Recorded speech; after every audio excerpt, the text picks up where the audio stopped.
PM Modi का 5 दिन का सफल यूरोप दौरा। दुनिया भर के बड़े मंचों पर पीएम मोदी ने लहराया भारत का परचम। सुबह 8:15 बजे दिल्ली लौटेंगे पीएम मोदी। ग्लासगो से हिंदुस्तान रवाना होने से पहले पीएम मोदी को विदाई देने ढोल नगाड़ों के साथ बड़ी संख्या में पहुंचे भारतीय मूल के लोगों की गुजारिश पर पीएम मोदी ने भी ढोल पर थाप दी। ग्लासगो में संबोधन के दौरान पीएम मोदी ने कहा, मानवता को बचाने के लिए सूर्य के साथ चलना होगा। पीएम मोदी ने एक सूर्य, एक विश्व, एक ग्रिड दुनिया के लिए जरूरी का नारा दिया। ग्लासगो में पीएम मोदी ने इजराइल के पीएम नफ्ताली बेनेट से मुलाकात की। मोदी बोले, जलवायु को बचाने के लिए सबके साथ मिलकर कर रहे हैं हम काम। माइक्रोसॉफ्ट के सह संस्थापक बिल गेट्स से भी मिले। प्रधानमंत्री मोदी आज कम वैक्सीनेशन वाले जिलों के अधिकारियों के साथ समीक्षा बैठक करेंगे। राज्यों के मुख्यमंत्री भी मौजूद रहेंगे। दिवाली के दूसरे दिन 5 नवंबर को केदारनाथ जाएंगे पीएम मोदी। केदार धाम में पूजा अर्चना करेंगे। आदि शंकराचार्य की समाधि का उद्घाटन और प्रतिमा का अनावरण भी करेंगे।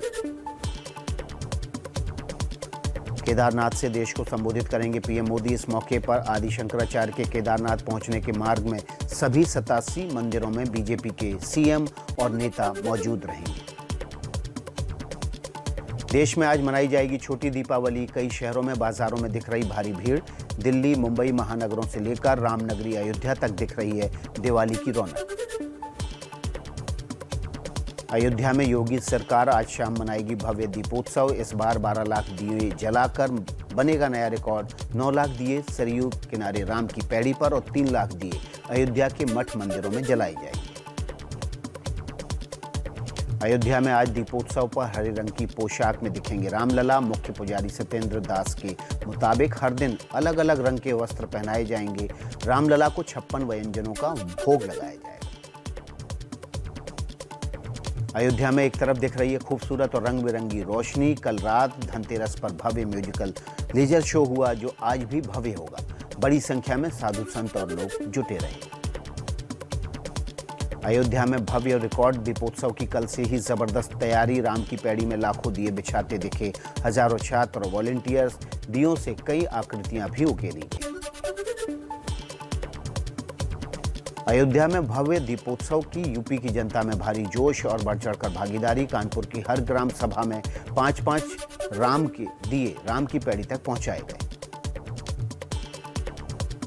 अयोध्या में सुबह 10 बजे से निकलेगी भगवान राम की झांकी, जो राम कथा पार्क पहुंचेगी। केंद्रीय मंत्री जी किशन रेड्डी, सीएम योगी और राज्यपाल आनंदीबेन पटेल पहुंचेंगी। शाम 6 बजे से होगा दीपोत्सव समेत कई भव्य कार्यक्रम। अयोध्या में सुरक्षा के बेहद कड़े इंतजाम। राम की पैड़ी और अयोध्या के अलग अलग हिस्सों में किए जाने वाले हाईवे बैरिकेडिंग लगाकर बंद किए गए। हर आने जाने वाले की सघन तलाशी। दिवाली के मौके पर उत्तराखंड में बद्रीनाथ धाम मंदिर रंग बिरंगे हजारों फूलों से सजा। धनतेरस पर कल भगवान कुबेर और मां लक्ष्मी की विशेष पूजा अर्चना की गई। चमोली में बद्रीनाथ से आगे संतोपंथ में जबरदस्त बर्फबारी। हर तरफ बर्फ की 2 से 3 फीट मोटी सफेद चादर बिछी। कड़ाके की ठंड के बावजूद श्रद्धालुओं में जोश। 20 नवंबर को बंद होने हैं बद्रीनाथ के कपाट। केदारनाथ के रक्षक के रूप में पूजे जाने वाले भगवान भैरवनाथ के कपाट कल वैदिक मंत्रोच्चार और विधि विधान के साथ शीतकाल के लिए बंद किए गए। प्रसाद बांटा गया। केदारनाथ से पहले पूजे जाते हैं भैरवनाथ। धर्मनगरी वाराणसी में धनतेरस से शुरू हुए मां अन्नपूर्णा की 500 साल पुरानी स्वर्ण प्रतिमा के दर्शन। हजारों भक्त पहुंचकर मांग रहे हैं मां से सुख समृद्धि की कामना। अगले 3 दिन तक होंगे दर्शन। दिवाली से पहले धनतेरस पर सराफा बाजार को मिली संजीवनी। देश भर में करीब 9,200 करोड़ के सोना चांदी का कारोबार हुआ। बम्पर बिक्री पर अखिल भारतीय ट्रेडर्स महासंघ ने खुशी जाहिर की। 2 साल बाद लौटी देश के गोल्ड मार्केट में रौनक। करीब 7,500 करोड़ का 15 टन गोल्ड बिका तो 1,700 करोड़ की 250 टन चांदी बिकी। व्यापारियों के चेहरे खिले। धनतेरस पर ऑटोमोबाइल्स बाजार में भी दिखी तेजी। कार और टू व्हीलर्स के शोरूम में लोगों की भीड़ नजर आई। हालांकि पिछले 2 साल की तुलना में इस बार कार बाइक की बिक्री कम है। देश में पीएम मोदी की लोकल फॉर वोकल अपील का जबरदस्त असर। दिवाली पर इस बार बाजारों में नहीं दिख रहा चीनी सामान। देश में बनी चीजों का ही लोगों ने ज्यादा इस्तेमाल किया। और आइए दिवाली से ही जुड़ी हुई कुछ और खबरों का रुख कर लेते हैं फटाफट अंदाज में।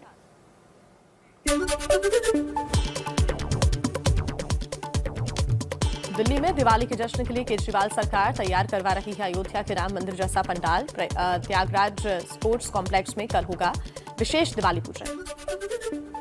दिल्ली में दिवाली की रौनक के बीच कोरोना संक्रमण के खतरे से बेपरवाह दिख रहे हैं ज्यादातर लोग। ना चेहरों पर है मास्क और ना ही दिख रही है सामाजिक दूरी। दिवाली और छठ पर्व मनाने के लिए नई दिल्ली रेलवे स्टेशन पर भी दिख रही है यात्रियों की भारी भीड़। ट्रेनों में पैर तक रखने की जगह नहीं। कोरोना नियमों की उड़ रही हैं धज्जियां। दिवाली और छठ मनाने के लिए जाने वाले यात्रियों की सुविधा के लिए रेलवे ने चलाई है 82 त्योहार स्पेशल ट्रेनें। सहायता काउंटर भी बनाए, लेकिन कम पड़ रहे हैं इंतजाम। दिवाली और त्योहारों की खरीदारी के लिए निकले लोगों की वजह से दिल्ली एनसीआर के कई हिस्सों में दिख रहा है भारी जाम। आईटीओ पर कल रेंगती रही गाड़ियां तो गुरुग्राम एक्सप्रेसवे पर 3 किलोमीटर लंबा जाम नजर आया। दिल्ली की सदर बाजार पुलिस ने 95 किलो अवैध पटाखों के साथ 8 लोगों को गिरफ्तार किया। प्रतिबंधित पटाखों की बिक्री खरीद के 2 अलग अलग मामलों में गिरफ्तारी हुई। आरोपी यूपी और बिहार के रहने वाले हैं। दिल्ली से लगे गौतम बुद्ध नगर जिले में दिवाली पर बेहद कड़ी सुरक्षा। बाजार और गहनों की दुकानों के आसपास लगातार गश्त लगा रही हैं विशेष टीमें। दिवाली और त्योहारों के मौके पर देश की जनता की सेहत से खिलवाड़ करने वाले बेनकाब एबीपी न्यूज ने मावे और मिठाइयों में बड़े पैमाने पर मिलावट के काले धंधे का कई शहरों में स्टिंग ऑपरेशन से खुलासा किया। जम्मू कश्मीर में एलओसी के पास आरएसपुरा सेक्टर में बीएसएफ के जवानों ने मनाई दिवाली। कहा, हम अपने घरों से दूर लेकिन बॉर्डर भी हमारा घर, जहां हम देश की हिफाजत में तैनात हैं। दिवाली से पहले दिल्ली में हजरत निजामुद्दीन औलिया दरगाह को दियों और लाइटों से सजाया गया। श्रद्धालुओं ने कहा, दिया जलाकर देश में नफरत के खिलाफ देना चाहते हैं संदेश। कोलकाता के बाजारों में एक से बढ़कर एक एलईडी लाइट और लैंप्स लोगों को लुभा रहे हैं। मशहूर चांदी बाजार में भीड़ देखने को मिल रही है। दुकानदारों ने कहा, कारोबार धीमा लेकिन पिछले साल से बेहतर। पिंक सिटी के नाम से मशहूर जयपुर में भी दिवाली की जबरदस्त रौनक। बड़ी चौपड़, छोटी चौपड़ और टिपोलिया बाजार में भी रंग बिरंगी लाइटों से सजाया गया है। पहाड़ों की रानी मसूरी में जमकर खरीदारी से दुकानदारों के चेहरे खिले। बाजारों में इस बार उत्तराखंड के पारंपरिक बर्तनों की धूम देखने को मिल रही है, जिन्हें बढ़ चढ़कर खरीद रहे हैं विदेशी पर्यटक। एमपी के सीएम शिवराज सिंह चौहान धनतेरस और दीपावली के मौके पर शॉपिंग करते नजर आए। भोपाल के न्यू मार्केट में खरीदारी के लिए पहुंचे। देश में कोरोना का हॉटस्पॉट बने केरल के बाजारों में पसरा दिखा सन्नाटा। ग्राहकों के नदारद रहने से दुकानदारों के चेहरों पर परेशानी। पेट्रोल डीजल की महंगाई से भी नाराज हैं लोग। दुबई में छाई दीपावली की रौनक। कोरोना पाबंदियों में छूट के बाद बाजारों में भारतीयों की अच्छी खासी तादाद। दिवाली पर दुबई में शानदार आतिशबाजी शो का भी किया गया आयोजन। पंजाब के पूर्व सीएम कैप्टन अमरिंदर सिंह ने कांग्रेस से इस्तीफा दे दिया है। सोनिया गांधी को अपना इस्तीफा भेजा। पंजाब लोक कांग्रेस नाम से बनाई गई पार्टी। कैप्टन अमरिंदर सिंह ने सिद्धू को प्रदेश अध्यक्ष बनाने पर चिंता व्यक्त की। कहा, राहुल और प्रियंका ने सिद्धू को संरक्षण दिया, कांग्रेस को एक दिन पछताना होगा। पंजाब के मंत्री राजकुमार वेरका ने कैप्टन पर साधा निशाना। बोले, मोदी प्रेम में कैप्टन पंजाब के विरोधियों से हाथ मिला रहे हैं, जनता उन्हें माफ नहीं करेगी। कैप्टन के इस्तीफे और नई पार्टी बनाने के ऐलान से पंजाब कांग्रेस में हलचल। पार्टी नेताओं के टूटने के डर से देर रात चली कोऑर्डिनेशन कमेटी की बैठक। सीएम चन्नी, सिद्धू और हरीश चौधरी समेत तमाम नेता हुए बैठक में शामिल। दिल्ली में अमित शाह के घर उत्तराखंड चुनाव को लेकर अहम बैठक हुई। सीएम धामी, प्रदेशाध्यक्ष मदन कौशिक समेत कई नेता शामिल हुए। चुनाव के लिए कार्यक्रमों को तय किया गया। नवंबर में अमित शाह का मिशन यूपी। 12 नवंबर को वाराणसी में चुनावी तैयारियों का जायजा लेंगे। 13 तारीख को एसपी के गढ़ यानी कि आजमगढ़ में कई योजनाओं का शिलान्यास और करेंगे लोकार्पण। चलिए और अब आगे बढ़ते हैं। राजनीति से जुड़ी कुछ और अहम खबरें अब आपके सामने।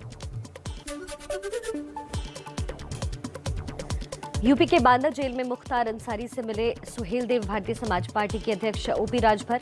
एबीपी न्यूज से कहा, मुख्तार को चुनाव लड़ाने पर चर्चा हुई।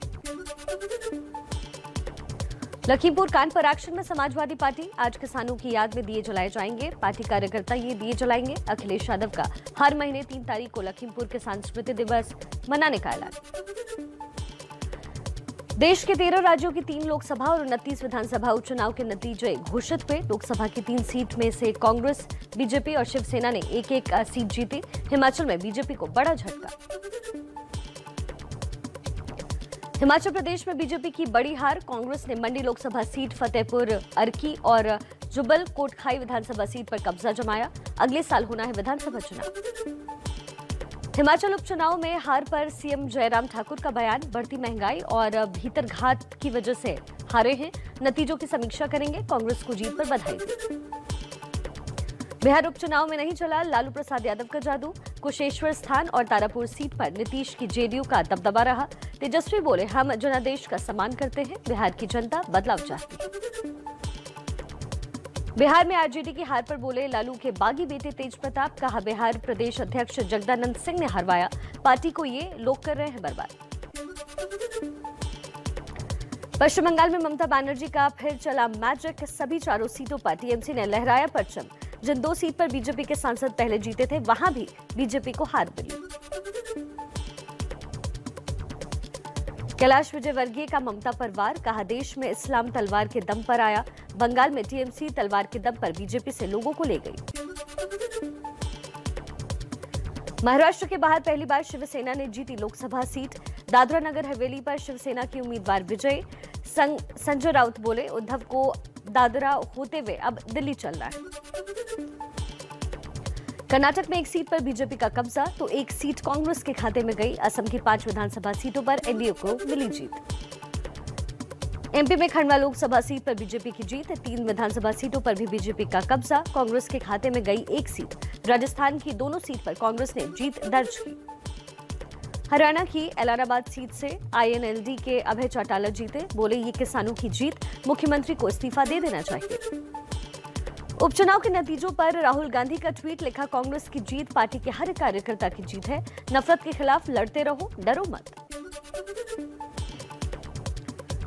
नतीजों को लेकर कांग्रेस का बीजेपी पर निशाना, सुरजेवाला ने कहा बीजेपी लोकसभा की 3 में से 2 सीट हारी, बीजेपी मान ले कि उसकी सीधी टक्कर कांग्रेस से।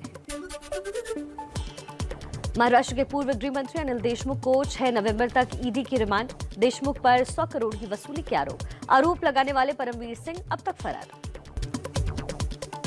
देश में बेकाबू पेट्रोल डीजल की कीमतों से आम लोगों के साथ कारोबारियों का भी बुरा हाल। ऐसे ही कई लोगों ने एबीपी न्यूज से साझा की अपनी दिक्कतें, कहा महंगाई ने जीना तक मुश्किल कर दिया। यूपी के वित्त मंत्री सुरेश खन्ना एबीपी न्यूज से बोले, पेट्रोलियम पदार्थों पर हमारा वश नहीं, जनता के विकास में ही खर्च होती है राजस्व की कमाई। कांग्रेस शासित राज्यों में यूपी से भी ज्यादा महंगा तेल। एमपी के आदिवासी बहुल जिले अनूपपुर में 1 लीटर पेट्रोल के दाम हुए 121 रुपए 81 पैसे। लोग बोले लूट रही है सरकार। बालाघाट जिले में भी 121 रुपए के पार पेट्रोल, तो डीजल हुआ 110 रुपए के पार। भारत पाकिस्तान बॉर्डर से लगी जैसलमेर में भी 120 रुपए के पार 1 लीटर पेट्रोल। कुछ लोगों ने इलेक्ट्रिक वाहन कंपनियों को फायदा पहुंचाने के लिए तेल कीमतों में लगातार बढ़ोतरी का सरकार। जम्मू कश्मीर में आतंकवाद से जुड़ी घटनाओं की जांच में तेजी के लिए स्टेट इन्वेस्टिगेटिव एजेंसी यानी एसआईए के गठन को मंजूरी। एनआईए के तर्ज पर काम करेगी। एसआईए सभी थानों को आतंकी घटना के दर्ज केसों की सूचना एसआईए को देने का आदेश। दिल्ली के पॉश ग्रीन पार्क इलाके में बड़ा हादसा टला। कुछ दिन पहले ही बनी थी automatic multi level car parking का एक हिस्सा गिरा, कई कारें क्षतिग्रस्त। आम आदमी पार्टी ने बीजेपी और एमसीडी पर निशाना साधा।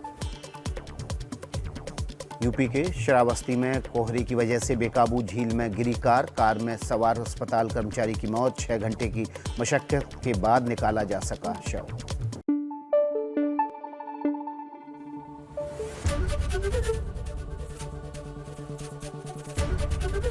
एबीपी न्यूज आपको रखे आगे।